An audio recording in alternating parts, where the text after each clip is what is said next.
In 1989, someone asked Garth Brooks if he'd ride a bull for charity. His response? "I'd rather kill somebody." 36 years later, the internet thinks he meant it.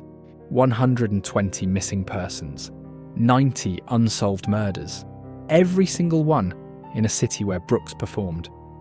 Millions of people now believe that America's most beloved country star is secretly its most prolific serial killer. They call it the Bodies Trail. They flood his social media demanding answers.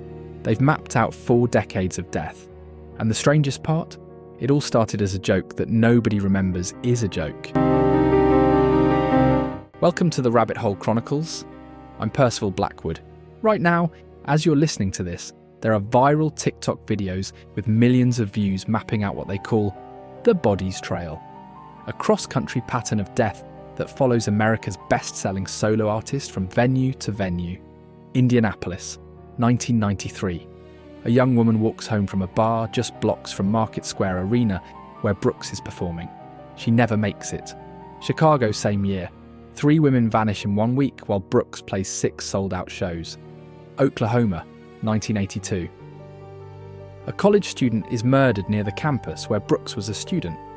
The comments on every Garth Brooks social media post are flooded with the same questions. Where are the bodies, Garth? The families need closure. We know what you did. According to the internet, the man who gave us friends in low places might be America's most prolific serial killer, a musician who's murdered his way through 4 decades of sold-out shows. They even think they've identified his killing persona. Remember Chris Gaines? That bizarre alter ego from 1999? That wasn't a failed musical experiment. That was his murder identity. The evidence is overwhelming. The patterns undeniable. The numbers staggering. Or are they? Because here's what makes this case genuinely disturbing. Not the murders, but how we got here. How millions of people came to believe that Garth Brooks, of all people, is hiding bodies across America. The answer involves comedy podcasts, TikTok algorithms, and the complete collapse of our ability to distinguish satire from sincerity. But to understand how we arrived at this moment, we need to start with the evidence, the actual claims, the supposed patterns that have convinced so many people that something dark lurks beneath that cowboy hat. The first documented connection appeared in researcher forums in 2021. Someone had done the math. Garth Brooks has performed over 1,000 shows since the late 1980s. When you overlay those tour dates with missing persons databases, something chilling emerges. Or at least, that's what the TikTok investigators want you to believe. They've compiled lists, created interactive maps. One series called the Bodies Map has accumulated over 10 million views, methodically documenting what they claim is a 4-decade killing spree hiding in plain sight. Red pins for missing persons, blue pins for Brooks concerts. The overlap is unsettling. The theorists have identified specific patterns. Brooks allegedly targets cities during multi-night runs, giving him time to scout victims. The disappearances cluster around venues, often within walking distance. Victims vary: young women, older men, teenagers, suggesting either random selection or a killer without a type. Some investigators went deeper. They analysed Brooks' lyrics for hidden confessions.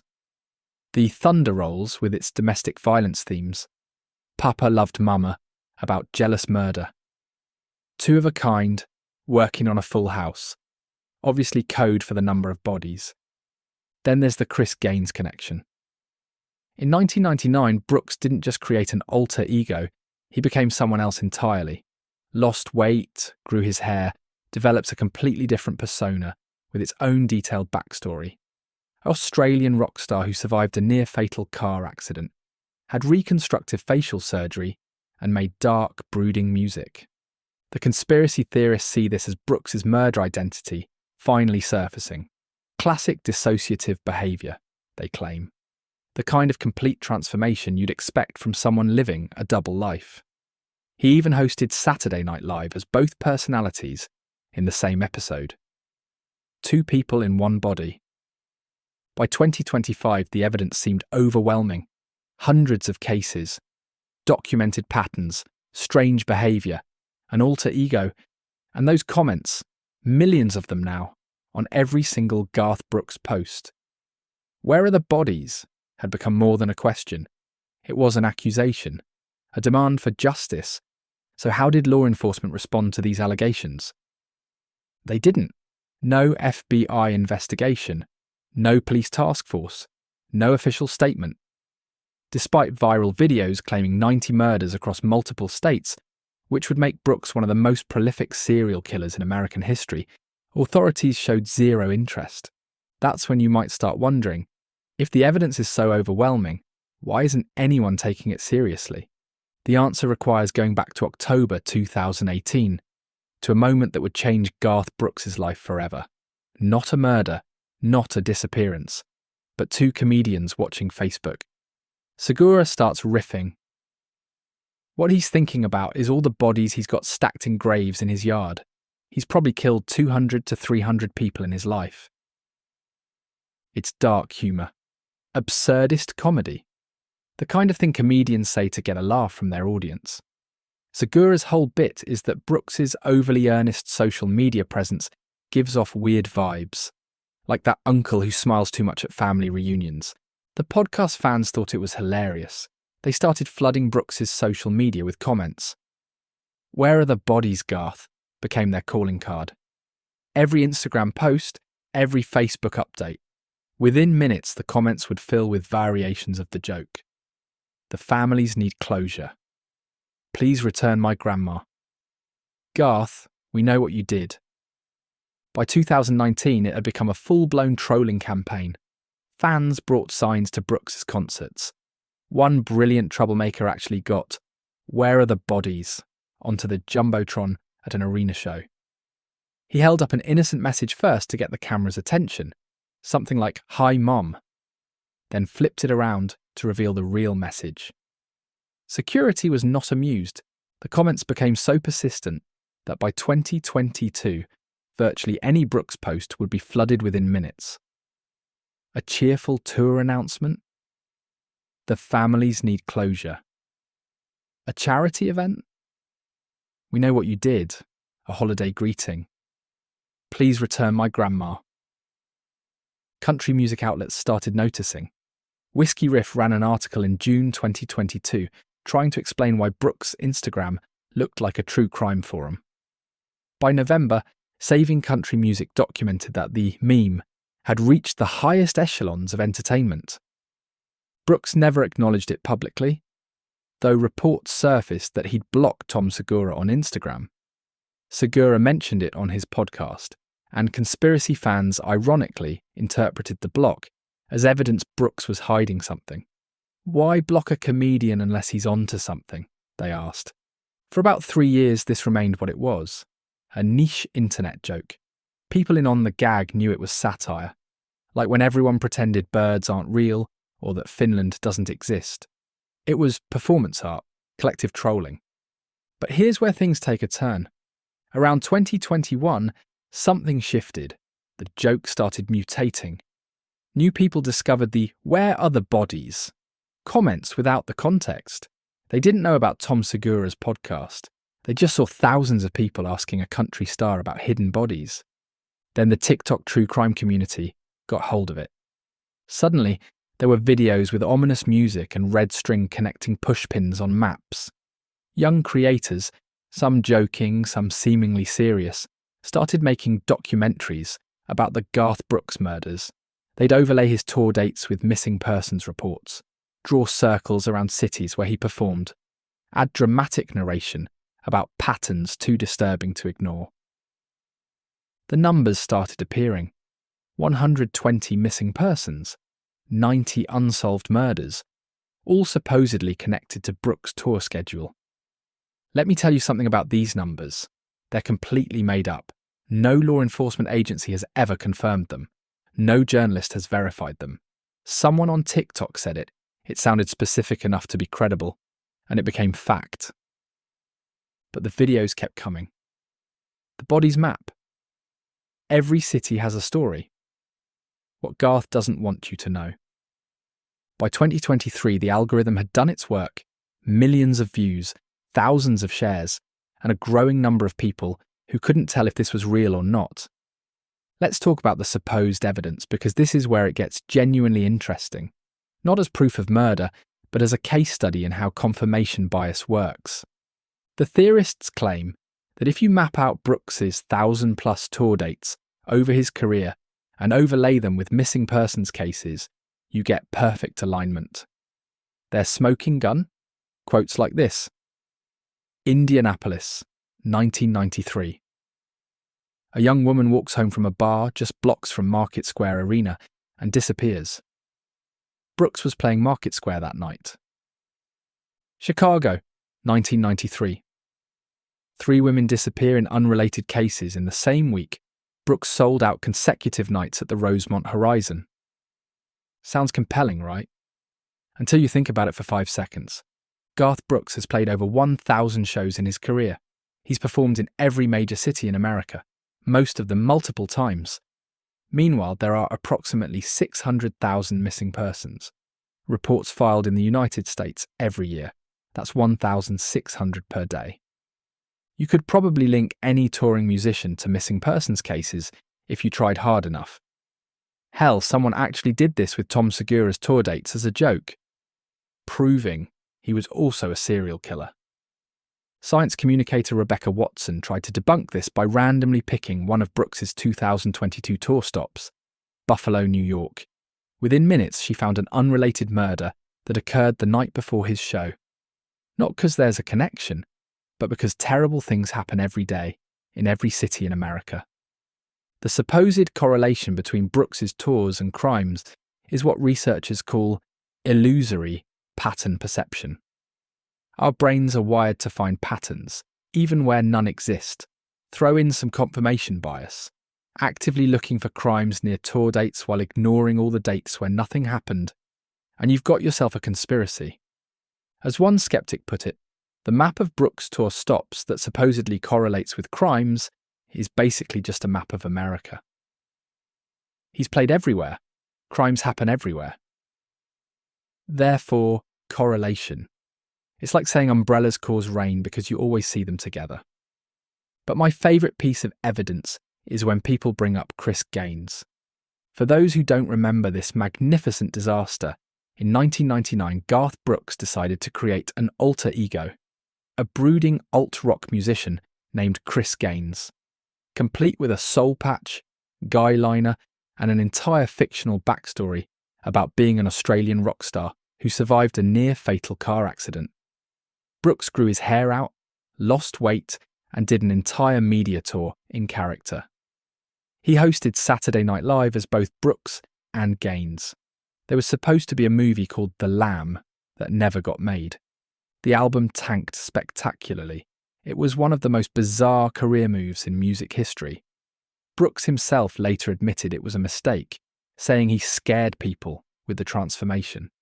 But now the conspiracy theorists say Chris Gaines was Brooks's murder persona, his Mr. Hyde, the identity he assumed when he needed to kill.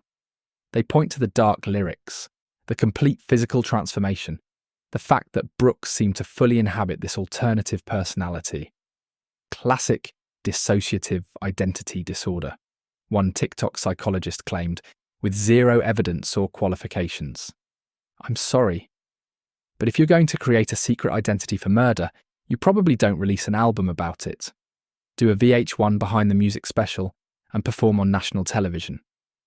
That's not how staying under the radar works, though I'll admit, the Chris Gaines era was disturbing for entirely different reasons. The fact that Brooks thought we'd all just accept him as an Australian emo rocker showed a disconnect from reality that was genuinely concerning.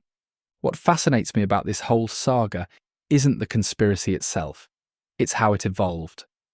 How a comedian's throwaway joke became a meme, became a trolling campaign, became a theory, became something millions of people have now seen presented as fact. In 2023, Tom Segura released a Netflix special called Sledgehammer, where he revisited the Brooks bit, introducing it to an even wider audience. Suddenly, people who'd never heard of Your Mum's House podcast were in on the joke. Or were they? because by then the line between joke and genuine conspiracy had completely blurred. By mid-2025, a new TikTok documentary reignited everything. This wasn't some amateur production. It had dramatic music, professional editing, and a narrator who sounded like they'd studied every true crime podcast ever made. It garnered millions of views in days. The creator claimed to have spent months researching, finding over 100 suspicious coincidences between Brooks's tours and unsolved cases. Major media finally had to address it. The Las Vegas Review-Journal ran a piece essentially begging people to understand this was a joke. Country music sites published explainers. But here's the thing about debunking. It never travels as fast as the original lie. This is how disinformation works in 2025. It doesn't need state actors or dark money. It just needs, first, a grain of something that feels true. Brooks does have an oddly intense social media presence. He is strangely earnest in a way that makes people uncomfortable. Second, repetition. Those "where are the bodies?" comments appeared so consistently that newcomers assumed there must be something behind them. Third, content creators who either don't know or don't care about the original context. They see an opportunity for views and run with it. Fourth, an algorithm that rewards engagement over accuracy. Controversial content gets clicks, comments, shares. The more outrageous, the better. And finally, a subject who won't or can't effectively respond. Brooks's silence let the rumour grow unchecked. Within 5 years, you go from a podcast joke to people genuinely asking if the FBI should investigate Garth Brooks for mass murder. Here's what really happened to Garth Brooks. He became a test case for the post-truth era, a demonstration of how you can destroy someone's reputation with nothing but coordinated trolling and viral videos. And before you ask, no, law enforcement has never investigated Garth Brooks for any murders. The FBI hasn't opened a file. No police department has found any legitimate connection. When asked, a spokesperson from the Missing Kids organisation stated that internet rumours tying celebrity tours to cases are not something law enforcement has flagged. These are random correlations being misinterpreted. Think about it. If there were any serious belief that a celebrity had committed 90 murders across multiple states, it would trigger the largest manhunt in American history. The fact that Brooks is still touring, still appearing publicly, still living his life normally, should tell you everything about how seriously authorities take these claims. Brooks hasn't publicly addressed any of this. His team hasn't issued statements. He just keeps touring, keeps posting his earnest videos, keeps pretending the comments section doesn't exist. Some people think he should lean into it, make a joke about it, appear on Segura's podcast and laugh it off. But I understand why he doesn't. Acknowledging it gives it power. Responding to absurdity legitimizes it. Plus, let's be honest, Garth Brooks doesn't need to care. He's worth $400 million. He sells out stadiums. He's got more awards than he has room to display them. The internet thinking he's a serial killer is probably pretty low on his list of concerns, but there's something genuinely troubling here. We live in an age where anyone can be turned into a monster through collective digital action, where jokes become rumours, become documentaries, become accepted truth for some portion of the population. Today it's Garth Brooks and murdered bodies. Tomorrow it could be anyone, accused of anything, with evidence manufactured from coincidences and confirmed by the echo chamber. The families of real missing persons are out there, desperate for answers, for closure, for justice. And meanwhile, millions of people are engaging with their tragedies as entertainment, as memes, as content. Real investigators have limited resources. Real crimes go unsolved, but we're out here playing detective about whether the Thunder Rolls guy is secretly Hannibal Lecter. Now, I'll admit something. There is one genuinely creepy thing about Garth Brooks, and it's not the bodies joke. It's that in a 1990 interview, he talked about his strategy for fame. He said he studied the careers of the biggest stars, Elvis, the Beatles, and mapped out exactly how to surpass them. He approached his career like a general planning a military campaign. Every album, every tour, every public appearance calculated for maximum impact. He literally has a room in his house with charts and graphs tracking his sales versus other artists. He knows exactly how many albums he needs to sell to beat the Beatles' record. That level of systematic ambition, that cold calculation beneath the all-shucks persona, that's genuinely unsettling. Not serial killer unsettling, but maybe scarier in its own way. The guy conquered country music like it was a spreadsheet to be optimized, but killing people. Number Garth Brooks' only crimes are against good taste, and I'm specifically talking about the Chris Gaines album. Here's what this whole situation really reveals. We're so hungry for mystery, for hidden truth, for the sense that we know something others don't, that we'll manufacture conspiracies out of thin air. We want to believe that successful people have dark secrets, that behind every smile is a skeleton, that normal people don't achieve extraordinary success. There must be something sinister. And maybe there's comfort in that. If Garth Brooks is a serial killer, then his success makes sense. It's not that he worked harder or wanted it more or got luckier than other talented musicians. It's that he cheated, he killed his way to the top. That's easier to accept than the boring truth. Some people are just really good at what they do and really driven to succeed. The Garth Brooks serial killer theory is nonsense. Complete, total, absolute nonsense. It's a joke that got out of hand, a meme that mutated, a demonstration of how broken our information ecosystem has become. But it's also a warning about how easily we can be manipulated, about how quickly lies spread, about how the line between satire and sincerity has been completely erased. Tom Segura made a joke. The internet turned it into reality, and now Garth Brooks will forever be associated with hidden bodies, not because of anything he did, but because that's how the algorithm works. You want to know where the bodies are? They're in the same place they've always been, in our imagination. Buried under layers of irony and amplified by the echo chamber until we can't tell what's real anymore. The real crime here isn't murder. It's what we've done to the concept of truth itself. And that's a mystery that no amount of investigation is going to solve. Garth, if you're listening, and let's be honest, you're probably not. I'm sorry the internet is like this. You seem like a nice enough guy. Weird, sure. Intensely calculating about your career. Absolutely. But a serial killer? Come on. Though I will say this. If you wanted to make this all go away, you could start by explaining what the hell you were thinking with Chris Gaines, because that's the real unsolved mystery here. I'm Percival Blackwood for the Rabbit Hole Chronicles, reminding you that sometimes the most dangerous conspiracies are the ones we create ourselves, and sometimes a joke is just a joke, until the algorithm gets hold of it. Stay skeptical, stay curious, and maybe think twice before turning someone's entire existence into a meme. The truth is out there, it's just buried under about 1 million TikTok videos.